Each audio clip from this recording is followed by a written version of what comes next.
히브리서 11장 우리 23절부터 28절까지 말씀을 같이 보도록 할까요? 우리 히브리서 11장 23절부터 우리 28절까지 말씀입니다. 우리 같이 읽도록 할까요? 같이 읽겠습니다. 시작.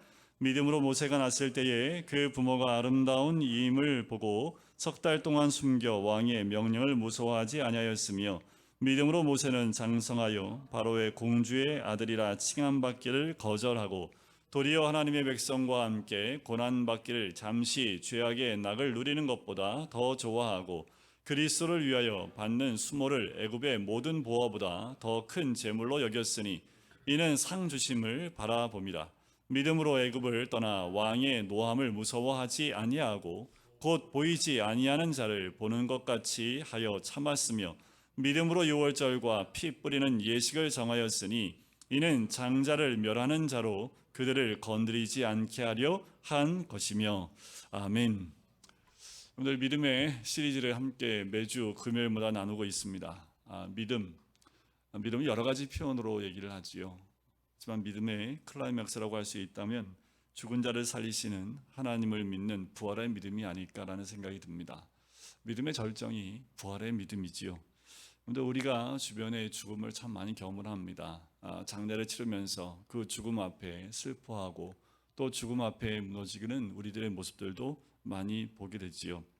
장례식을 안 가본 사람은 거의 없을 겁니다. 그러나 부활은 인간이 경험할 수 없는 거지요. 천국에 가서 거기에 자신이 있다는 것을 미리 알 수만 있다면, 그리고 그것이 확실한 믿음 가운데 있다면 이 세상의 어떤 고난과 역경도 문제가 되지 않겠지요. 내가 천국에서 누릴 것을 이미 알고 그것이 눈앞에 있는 것처럼 확실하다면 이 땅에서 좀 힘들고 어려운 시간들을 극복하고 이겨내는 것 별 문제가 되지 않을 겁니다. 천국에 있다는 사실, 우리가 부활의 몸으로 다시 태어난다는 사실을 믿음으로 확신하시기를 주의 이름으로 간절히 축원드립니다. 그럴 때 우리에게 부딪히는 어떤 일도 두렵지 않지요. 여러분들, 이 부활 신앙 갖기를 주의 이름으로 간절히 소원합니다. 부활 신앙이 우리 가운데 자리 잡혀 있어야 합니다. 그런데 우리가 신앙생활하면서 이 부활 신앙에 대해서 우리가 조금 연약해지는 경향이 있고, 그러다 보니까 두려움과 걱정과 근심이 우리를 사로잡을 때가 있지요. 내일이 확실한 사람은요, 오늘 삶이 분명합니다. 왜냐하면 내일이 확실하기 때문에 그래요. 내일이 불확실한 사람은요, 오늘의 삶에 자신이 없습니다. 의심이 많고요, 염려도 많고 걱정이 많아지게 될 수밖에 없지요. 우리 하나님은 죽은 자를 살리시는 하나님이고, 없는 것을 있는 것 같이 부르시는 하나님이고, 안 보이는 것을 보이는 것처럼 하시는 하나님이 바로 우리 하나님인 줄 믿습니다. 아브라함의 믿음의 절정은요, 창세기 22장에서 절정에 이르지요. 그 믿음은 부활의 믿음이었습니다. 아브라함은 결국 결심 끝에 이삭을 제단 위에 올리고 죽이려 했던 것, 우리가 창세기 22장에서 함께 나눴지요. 칼을 들어 올렸습니다. 그 아들을 이제 제단에서 제물로 바치려는 그 순간까지 향했지요. 그 순간 하나님이 그 양을 미리 준비해 놓으셨지요. 그리고 이제야 네가 나를 경외하는 줄 알겠다. 이제 내가 네 믿음을 보았고 알았다 라고 이야기합니다. 여러분들, 이게 제사고 이게 예배입니다. 아브라함이 많은 제사를 드렸지만 진정 확실한 예배, 확실한 제사는 그 이삭을 번제로 드리려 했던 그 순간이 정말 제사였고 참 예배였던 거지요. 오늘을 사는 우리의 예배와 제사도 아브라함의 제사와 같아야 합니다. 우리가 매 순간 예배로 나올 때마다 아브라함과 같은 마음과 마치 이삭을 번제로 드리는 것 같은 그 중심과 그 마음으로 주님께 나오기만 한다면 우리의 모든 예배는 하나님이 받으시는 진정한 예배, 참 예배가 될 줄 믿습니다. 부활의 믿음으로 제사를 드린 아브라함은 자손들에게 하나님의 축복을 남겨주었지요. 하나님의 그 언약을 자손들에게 남겨주게 됩니다. 아브라함은 이삭을 축복했고요, 이삭은 야곱을 축복했고, 야곱은 요셉을 축복했고, 요셉은 이스라엘 자손을 축복한 이야기가 창세기 마지막 부분에 나옵니다. 자신에게만 부활신앙이요 축복이면 무슨 소용이 있겠습니까? 아브라함 때 그 믿음이 끝나버린다면 그럼 무슨 소용이 있겠습니까? 하나님의 약속과 축복은 그 후손에게까지 이어져야 하는 거지요. 또한 그 후손까지 이어져서 지금 우리에게까지 그 믿음은, 그 약속은, 그 축복은 이어져 내려오고 있는 거지요. 믿음은 자기 자녀를 축복합니다. 부모와 자녀는 축복을 통해 믿음의 관계를 형성해 나갈 수 있습니다. 자, 우리 부모님이 봤을 때 우리 자녀의 믿음을 보면 한없이 아직도 어리고 아직도 믿음이 없는 것처럼 보이지요. 지금 여러분들 자녀들을 보면 좀 그렇게 느껴지지 않으세요? 나 때는 저 때는 안 그랬는데 이제 나 때를 또 찾게 되고, 내가 저 나이 때 교회에선 이렇게 했는데 저놈 자식은 교회도 잘 안 나가고 왜 이렇게 메인 게 많을까? 조금 더 믿음의 환경 가운데 나왔으면 좋겠는데, 여러 가지 아마 부족한 것에 대한 떠오르는 모습들이, 생각들이 많으실 겁니다. 부모의 눈높이로 보면 항상 자녀는 항상 못 미치는 것 같은 그런 느낌을 받게 되지요. 처한 입장이 다 다릅니다. 저희 시대 때, 또 우리 어르신들이 신앙생활했던 때와 지금 젊은이들이 이 현재 신앙생활하는 때는 참 달라요. 부부관계도 마찬가지지요. 서로의 입장에서 생각하면 싸울 일이 없습니다. 그런데 우리는 내 입장에서 생각하기 때문에 평가가 되어지고 또 나눠지는 마음이 있는 거지요. 서로의 다름을 인정하고 조화를 이루어 나가는 것이, 그것이 바로 믿음의 모습이기도 합니다. 자, 이제 아브라함의 믿음과 축복이 계승되지요. 그래서 모세의 믿음을 이어나가게 되는데, 그 모세의 믿음을 오늘 함께 나눠보려고 합니다. 23절에 보면 믿음으로 모세가 낳았을 때에 그 부모가 아름다운 아이임을 보고 석 달 동안 숨겨 왕의 명령을 무서워하지 아니하였으며 라고 나옵니다. 이 내용은 출애굽기 1장에 나오고 있는 내용인데, 그 내용 가운데 모세가 태어났던 그때를 좀 클로즈업하고 믿음의 관점으로 그 환경들을 다시 한번 적고 있는 내용입니다. 믿음의 조상 야곱은 믿음으로 12지파를 축복했지만 그 중에 특별히 요셉을 더 축복하지요. 요셉은 믿음의 계승자입니다. 그리고 그 믿음은 다음 세대까지 전승이 되었지요. 그 믿음이 모세에게까지 전승이 돼요. 그래서 모세를 통해서 율법이 시작되어졌고 또 율법의 아버지이기도 합니다. 자, 모세까지 어떻게 연결됐는지 우리가 그 증거를 찾는다면, 모세가 출애굽할 때에 특별히 챙겨 나갔던 것이 있습니다. 그것이 바로 요셉의 유골이었던 거지요. 요셉의 유골을 가지고 나간다는 건 뭐예요? 믿음의 대를 이어가고 하나님의 언약을 기억하고 언약을 이어간다는 의미가 그 모습 가운데 있는 거지요. 자, 그렇다면 처음부터 모세는 그렇게 믿음이 좋았을까요? 아니라는 거 아시지요? 아브라함처럼 실수가 참 많았습니다. 인간적인 열정을 가진 사람이었지요. 그래서 사람을 죽이기까지 했습니다. 그 믿음이 미성숙한 때였지요. 자, 우리는 믿음을 가질 때 꼭 실수를 하게 되어져 있습니다. 처음부터 믿음 생활할 때 실수 없이 처음부터 착착착 잘하는 사람은 한 명도 없습니다. 진짜 한 명도 없습니다. 교회 처음 나오게 되면요, 그 사람이 석박사라 할지라도, 아무리 아는 것이 많다 할지라도요, 믿음에는 미성숙합니다. 그래서 교회에 나오면요, 야, 어떻게 저렇게 대학 교수까지 하는데 말씀을 이해를 못하지? 할 정도로 말씀을 이해를 못해요. 때로는 초등학교 아이들도 말씀을 보면서 믿음으로 바라보는 믿음이 있는데, 교회에 처음 나오신 분들 가운데 아무리 지식이 좋아도 말씀을 이해하지 못하는 분들이 있다라는 거지요. 어쩌면 교회 안은 정말 그래서 평등하지 않나는 생각이 들어요. 세상의 지식에 따라서 믿음이 달라지지 않고, 믿음은 주님 안에서 연단되어질 때, 그 믿음이 깨달아질 때 그 믿음이 더 성숙해 가야 된다는 거지요. 여러 과정을 거쳐서 예수님이 원하시는 믿음으로 성숙하는 거지요. 아브라함도 처음에는 믿음이 없었지요. 그에게 믿음은 없었지만 뭐가 있었을까요? 하나님의 섭리가 있습니다. 굉장히 중요한데, 아브라함이 아무리 믿음이 없어서, 그리고 자기 아내를 누이로 속이면서 그 아내를 팔아넘기는 일이 있다 할지라도 하나님의 보호하심이 있었지요.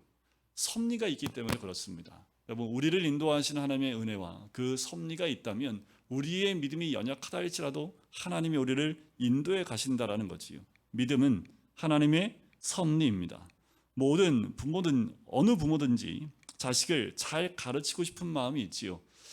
특별히 저희 부모님 세대에는 좀 못 먹어도 자녀를 교육하고 대학을 보내는 일에 굉장히 집중했던 것, 그리고 우리 세대도 마찬가지지요. 자녀들이 좀 더 공부할 수 있다면 그만큼 학교를 보내고 싶고 더 공부시키고 싶은 마음이 있습니다. 그런데 공부하기 싫다고 나가버리면요. 어떻든 그 부모 밑에 있으면 부모의 섭리는 뭐예요? 공부시켜서 좋은 대학 보내는 거. 그러면 그 안에 있으면 부모가 생각하는 그 높이의 대학은 못 가도 대학은 가지요. 근데 그게 싫다고 나가버리면 대학을 못 가는 거지요.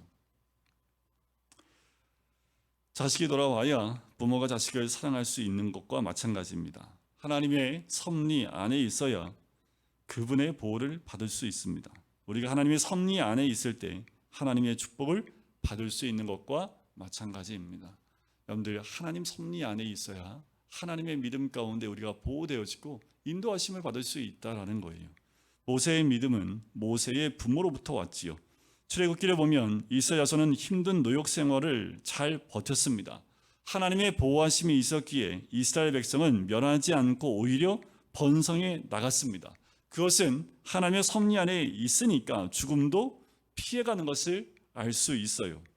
여러분, 이스라엘 백성은 하나님 섭리 가운데 애굽에 있었던 거예요.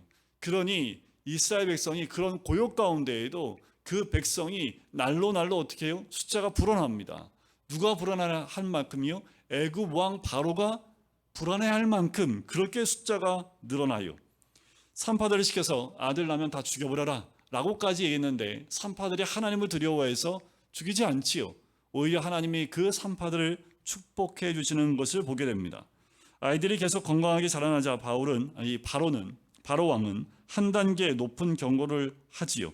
이스라엘 사람 중에 남자아이를 낳으면 다 날강에 버리게 명령을 합니다.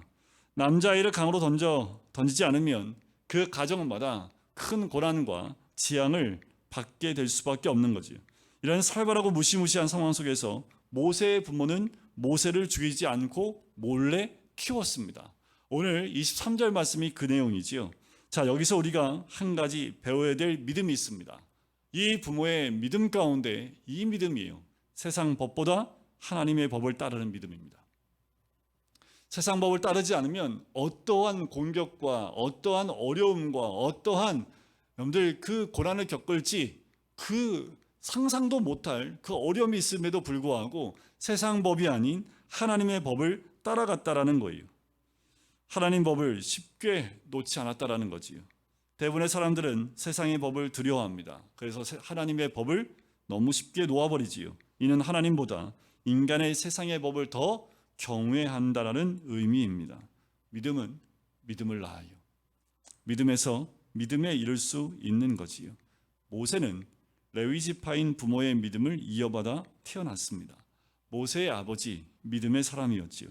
부모의 믿음은 자식에게 계승된다는 사실. 현재 내 눈에 좀 부족한 자식이라 할지라도 그 부모의 믿음은 자녀에게 계승된다는 사실을 우리는 반드시 기억해야 합니다. 모세의 부모는 모세의 남다른 점을 발견해요. 그래서 왕의 명령을 두려워하지 않고 키웠지요. 자, 뭐가 남달랐을까요? 눈이 남들보다 컸을까요? 머리가 남들보다 2배로 컸을까요? 아니면 생긴 게 애인데 왜 이렇게 잘생겼는지 잘생긴 거에 부모가 뿅 가서 그래서 키웠을까요? 부모의 믿음의 눈에 봤을 땐 그 이유가 아니었던 거지요. 하나님의 섭리가 모세 안에 있었던 거예요. 모세를 통해서 이스라엘 민족을 향한 하나님의 섭리를 그 부모는 믿음으로 바라봤던 거지요. 여러분들, 우리에게도 우리 자녀를 향한 하나님의 섭리를 볼 수 있는 믿음의 눈이 열리시길 주님의 이름을 간절히 축원드립니다. 자식이 안 되면 그 손주에게까지라도 보셔야 합니다. 그 손주를 통해서 하나님의 섭리가 어떻게 그 가정 가운데 이루어질지를 볼 수 있는 그 믿음의 눈이 우리 부모에게 또 조부모들에게 있을 때 그 가정 가운데는 그 믿음의 대가 이어나가게 될 줄 믿습니다. 자녀가 하나님의 섭리 속에서 자라고 있다는 것을 발견해야 하지요. 하나님의 섭리가 있는 아이를 내가 키운다는 생각을 갖는 것이 굉장히 중요합니다. 그럼 아이를 키울 때에 어떤 기준으로 키워야 되는지 그 기준이 나오겠지요. 우리 아이들은 축복의 그릇들입니다. 하나님을 위해 큰 일을 할 존재들이라는 거예요. 비록 지금은 믿음도 없어 보이고 그렇게 보이지 않더라도 일관된 믿음으로 아이들을 바라보며 우리는 축복하고 또 믿음으로 기도해야 될 줄 믿습니다. 모세의 부모는 더 이상 모세를 숨겨 키울 수 없게 되니까 어떻게 했습니까? 역청과 송진을 바르고 갈대 상자에 모세를 담아 나일강에 띄어보내지요. 우리는 이 사실 다 압니다. 근데 여기서 한 가지 배울 것이 있습니다. 뭐냐 하면 하나님은 언제나 믿음의 사람들에게 위기의 순간을 돌파할 수 있는 지혜를 주신다라는 거예요. 믿음의 사람에게는 끝이 없습니다. 저렇게 하면 죽을 텐데가 아니라 하나님이 그 순간 지혜를 주신다라는 거예요. 하나님의 사람에게는 반드시 피할 길을 주십니다. 지혜를 주십니다. 그것이 바로 갈대 상자를 준비하는 거였지요. 미래가 불안할 때 하나님께 모든 것을 맡기고 믿음으로 나아가면 하나님의 숨겨진 섭리가 드러나게 됩니다. 나일 강둑에 목욕하러 누가 나오나요? 이 갈대 상자를 띄었을 때 마침 나일 강둑에 목욕하러 나온 애굽 공주가 이 갈대 상자를 발견하게 되는 거지요. 하나님의 숨겨진 섭리가 드러납니다. 근데 미래가 불안할 때 하나님께 모든 것을 맡기고 믿음으로 나가면 하나님의 섭리는 거기서 역사합니다. 내가 믿음이 연약할지라도 하나님의 섭리 가운데 믿고 나가면 그 하나님의 섭리가 그 모든 환경 가운데 하나님 계획과 시간표대로 하나님이 인도하시는 것을 발견하게 돼요. 여러분들 우리의 믿음의 삶을 되짚어 보면 정말 믿음이 연약했지만 하나님의 섭리 가운데 나의 연약함을 하나님의 섭리로 채우셨던 사건들, 내가 상상도 못했던 일들을 하나님이 직접 역사하시고 인도하시는 것을 우리 삶을 통해서도 발견해 볼 수 있는 거지요. 갈대 안에서 울고 있는 아기를 본 공주의 마음이 어땠을까요? 그 아이가 히브리 아이인 것을 분명히 알았습니다. 그런데 모세가 딱 한눈에 봐도 어떻게 보였을까요? 너무 잘생긴 거예요. 그건 부모 눈에만 잘생긴 거 아니에요. 그러니까 하나님께서 그 공주의 눈을 어떻게 해요? 긍휼의 눈으로 바꿔놓은 거죠. 그래서 이 아이를 내 아이로 키우겠다라고 마음을 먹게 됩니다. 이러한 사건의 흐름은 모두 하나님의 섭리에 의한 것이지요. 더 놀라운 게 뭔지 아십니까? 그때 쫓아왔던 누이가 와서 유모를 구해드릴까요? 네, 구해와라 했더니 바로 누가 와요? 어머니가 그 유모로 추천이 되지요. 하나님의 계산과 시간표는 이렇게 정확합니다. 우리는 두려움과 걱정이 휩싸일 필요가 없어요. 때로 우리가 어떤 어려움이 닥쳐와도요, 하나님은 우리에게 피할 길을 보여주시고 해결할 방법을 제시해 주실 줄 믿습니다. 내가 아무리 걱정과 근심을 해도 되지 않을 것, 주님께 내어 맡기면 내가 상상할 수 없는, 그리고 내 방법이 아닌 하나님의 방법으로 역사하시는 것을 우리는 경험하게 될 줄 믿습니다. 하나님의 섭리가 내 마음에 꽉 차 있으면 걱정거리가 없지요. 하나님이 하실 거니까. 평강을 잃어버리지 않습니다. 두려움과 불안 대신에 기쁨과 평화가 솟아나는 거지요. 성령 안에서 모든 것이 합력하여 선을 이룬다고 로마서 8장 28절에 이야기합니다. 우리가 믿음으로 기도하고 하나님의 섭리를 믿으면 모든 문제가 인간적인 계산법이 아닌 하나님의 계산법으로 풀리게 될 것입니다. 여러분들, 내가 인간적인 방법으로 풀어나간다고 해서 그게 풀리는 것 같지만 더 인간적인 방법은 꼬이고 더 안 풀리게 됩니다. 그런데 하나님의 계산법과 하나님 방법대로 하면 아무리 봐도 안 될 것 같은데 모든 것이 한순간에 다 풀려나가는 것을 경험하게 되는 거지요. 우리 24절을 볼까요? 믿음으로 모세는 장성하여 바로의 공주의 아들이라 칭함받기를 거절하고, 이건 또 뭘까요? 자, 모세는 유모인 친어머니 손에 자라지요. 모세의 어머니는 날마다 모세를 축복하며 아들을 위해 반드시 기도했을 겁니다. 아마도 그 부모는 축복과 기도 가운데 이 아이를 자라게 했겠지요. 하나님의 섭리에 의해 자라났기 때문에 장성해서도 세상의 권력과 성공에 흔들리지 않고 거절할 수 있는 용기가 생긴 거예요. 이게 굉장히 중요합니다. 모세는 그 어린 나이에 그 믿음이 드러난 것을 부모가 볼 수 있는 눈이 있었다는 것도 중요하지만, 그 어린 나이에 그 축복과 기도 가운데 자란 모세가 점점 자라면서 어떻게 해요? 세상 것을 포기할 수 있는 믿음이, 그 용기가 생겼다라는 거지요. 믿음은 하나님의 뜻이 아니면 거절하는 용기입니다.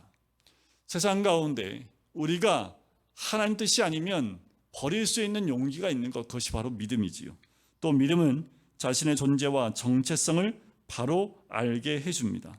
모세는 자기가 하나님의 아들로 태어났다는 사실을 믿음 가운데 스스로 깨달은 거지요. 그래서 애굽 공주의 아들로 사는 것, 그리고 그렇게 교육받고 그 혜택을 마음껏 누렸지만 그것을 내려놓을 수 있었던 거예요. 뭐 때문에요? 내가 누구인지를 정확히 알고 있기 때문에 그래요. 이처럼 자신의 존재와 정체성을 확립한다는 것은 인생에서 아주 중요합니다. 왜 많은 사람들이 자기 인생의 목적을 모르고 방황합니까? 자신의 정체성이 바로 세워지지 않아서 그래요. 인생의 목적과 방향을 깨닫는 순간 그 존재의 뿌리가 확실해지는 거지. 우리는 육신의 부모에게서 태어난 존재인 동시에 하나님의 자녀인 그 존재의 뿌리를 알아야 합니다. 그래야 우리의 정체성이 흔들리지 않는 거지요. 존재의 뿌리가 확실하면 우리의 정체성은 흔들리지 않아요. 세상 그 어떤 것에도 바꿀 수 없는 그 정체성이 우리 가운데 있다면 그 어떤 것으로도 우리를 흔들어 놓을 수 없는 거지요. 육신의 부모님이 우리를 키워주시지만 우리의 근본적인 뿌리는 하나님이고 우리는 하나님의 자녀인 줄 믿습니다. 25절 보세요. 도리어 하나님의 백성과 함께 고난받기를 잠시 죄악의 낙을 누리는 것보다 더 좋아한다. 믿음은 즐기는 것보다 고난받는 것을 더 좋아하는 거지요. 믿음은 세상에서 즐기는 낙을 따라가는 것이 아니라 예수 그리스도를 따라가며 믿음의 고난을 오히려 좋아한다라는 거예요. 하나님을 위해서라면 어떤 권력과 성공과 명예도 거절할 수 있는 거예요. 소유보다 중요한 것은 우리가 누구냐라는 거예요. 하나님의 자녀라는 정체성과 명분은 인생을 흔들림 없이 살아가게 하는 뿌리와도 같은 겁니다. 이것이 세워질 때 믿음 가운데 흔들리지 않는 우리의 삶을 발견할 수 있는 거지요. 26절을 보실까요? 그리스도를 위하여 받는 수모를 애굽의 모든 보화보다 더 큰 재물로 여겼으니 이는 상 주심을 바라봅니다. 자, 히브리서 기자는요, 구약의 출애굽 사건을 신약의 예수 그리스도의 사건과 연결시키고 있습니다. 명예와 권력과 부보다 더 가치 있는 것은 그리스도를 위해 고난을 받는 것이라는 거예요. 모세는 애굽의 보화보다 예수 그리스도의 고난과 순환에 동참하는 것이 더 가치 있는 일임을 알았어요. 그럼 여기서 한 가지 질문이 생기죠. 모세는 그리스도를 어떻게 알았을까요? 실제로 그리스도를 위한 고난과 순환이 무엇인지는 몰랐을 겁니다. 하지만 구약에 있는 하나님의 사람들은 믿음으로 예수 그리스도를 바라볼 수 있는 눈이 열렸다라는 거예요. 아브라함도 그렇고요, 모세도 그렇습니다. 구약의 모든 사건이 예수 그리스도로 이어진다는 사실을 믿음으로 안 거예요. 하나님이 이렇게 하시는 이유가 결국 어디까지 가는지를 이들은 묵상하고 기도하면서 바라보는 예수 그리스도를 바라볼 수 있는 눈이 열렸다는 거지. 어마어마한 믿음이지요. 어마어마한 영성입니다.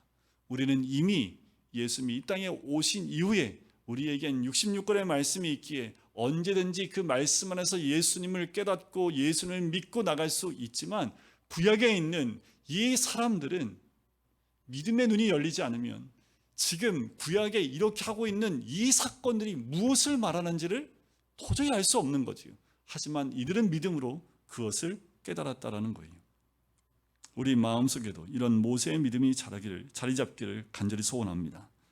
천국에 있다는 사실을 아시지요?